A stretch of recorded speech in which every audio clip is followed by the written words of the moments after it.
Hey everybody, happy Monday! Happy Monday, everyone. Welcome to the other side of the fish room. We don't often sit here, but we figured let's make it a little bit different today. Before we get started, we've been talking about it for a while on this channel. We finally have the new merch. We've got the shirts here. We've got buttons. We've got magnets. All of that is in the description below. If you check out the link that says new merch, you'll get taken to all of those wonderful things if you're interested. But if you're not, glad you're here anyway. And we're going to be talking about bettas. However, we're really going to be focused here on what? Well, what size tank should you put them in? There's some surprising things you might want to think about first. There are some things you need to think about. We did a Betta care video, or I did. I'll put that in the upper right hand corner as well as in the description below if you want more information. But in this video, we are specifically focused on the types of tanks, the tank size, optimal tank size maybe, for a Betta. But there are some considerations that we have to make as we're going through the process. And the way we've outlined the video is we're going to start with very tiny tanks and kind of move our way up to larger tanks that are still reasonable for bettas. And so that's what we're going to do. Here we go. First category. Less than 2.5 gallons. Less than 2.5 gallons. This can be a very short conversation. We don't recommend it. And that's we mentioned this in the Betta care video. I think the 2.5 gallon, and even that for a lot of you I know is debatable, but we said in that video that a 2.5 gallon is the absolute minimum that we are comfortable with putting a Betta in. So I'm not sure that sentence made a whole lot of sense, but you get the idea.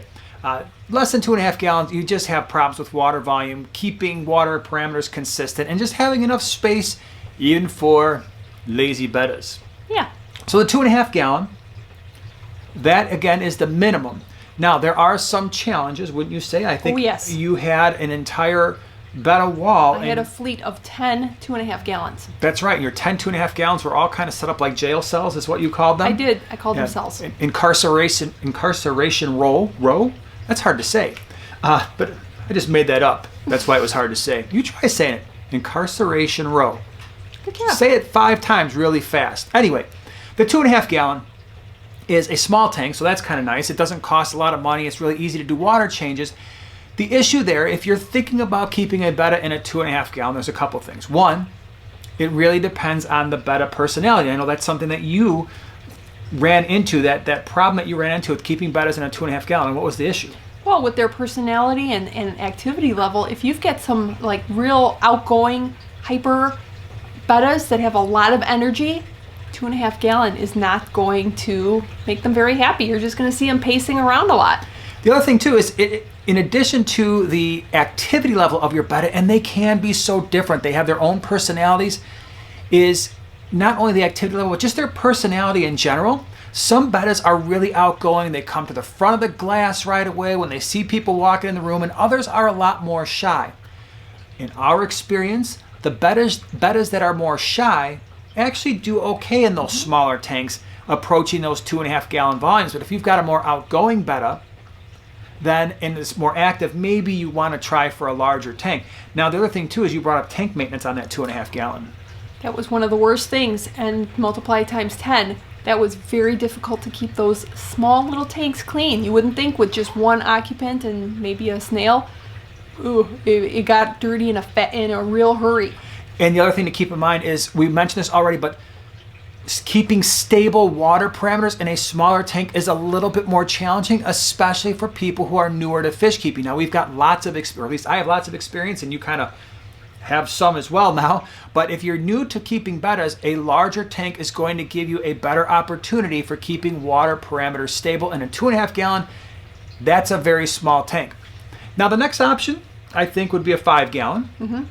And here I think we're getting into something that a size tank where almost, I would say most people feel very comfortable keeping a Betta in a 5 gallon. And so from the energy perspective, we're doing better, right? Absolutely. You're going to have a lot of room for any kind of Betta with any personality to swim around to his heart's content.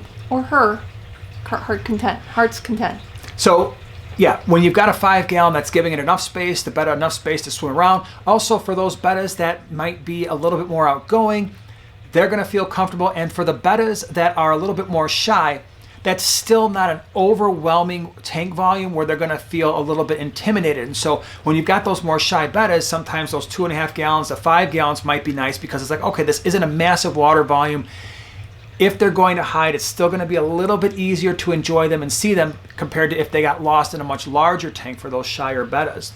It's a little bit easier to keep the water parameters stable Absolutely. in a 5 gallon. And also easier to scape, because if you've got a 2.5 gallon, you're very limited to the size of driftwood, the size of plants. If you put any kind of like Java ferns or anything that's going to get larger anubias, it takes up some space in a hurry. Absolutely, it does. By the way, I do want to mention before we go any further, no matter what size tank you have, the big questions we always get is, do our bettas need a heater? The answer is yes. If you cannot maintain a temperature in your betta tank of 76 degrees or above, ideally closer to 78, you're going to want a heater for your tank. And 2, always keep your betta tanks, make sure they have a lid.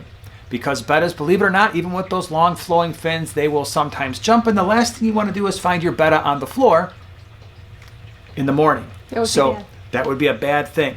Okay, so 2.5s, they might be okay for those shyer bettas who would feel more content and comfortable in a smaller place, and if maybe they're not very active. The 5 gallons get you to an area where it's like, okay, even if I've got a little bit more of an active betta, that's going to be okay. The problem that we're having so far is we're just talking about the betta. Well, what if you want to keep something with the betta?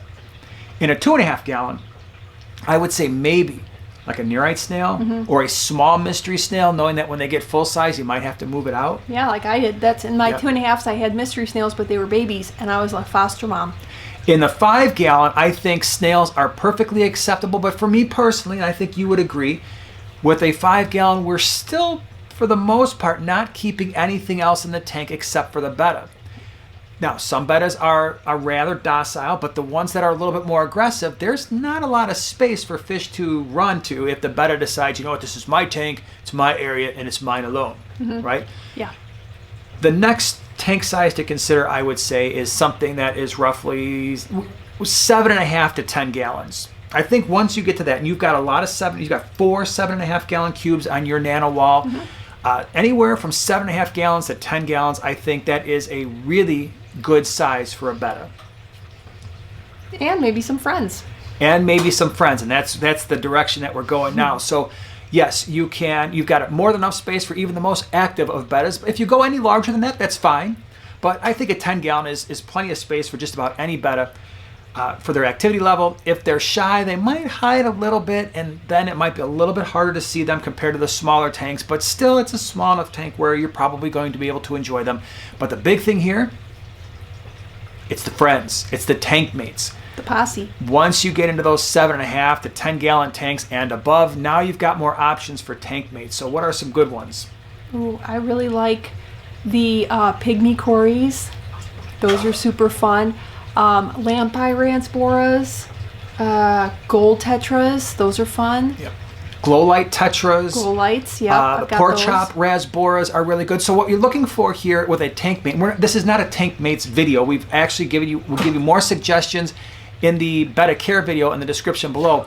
But basically, when you get to a 7.5 to 10 gallon tank, you are able to look at other fish in the tanks. Whether that's like you said, your pygmy cories, your glow light tetras, gold tetras, the small rasboras that are not going to be fin nipping your betta. That starts to get to an area where we've got enough space.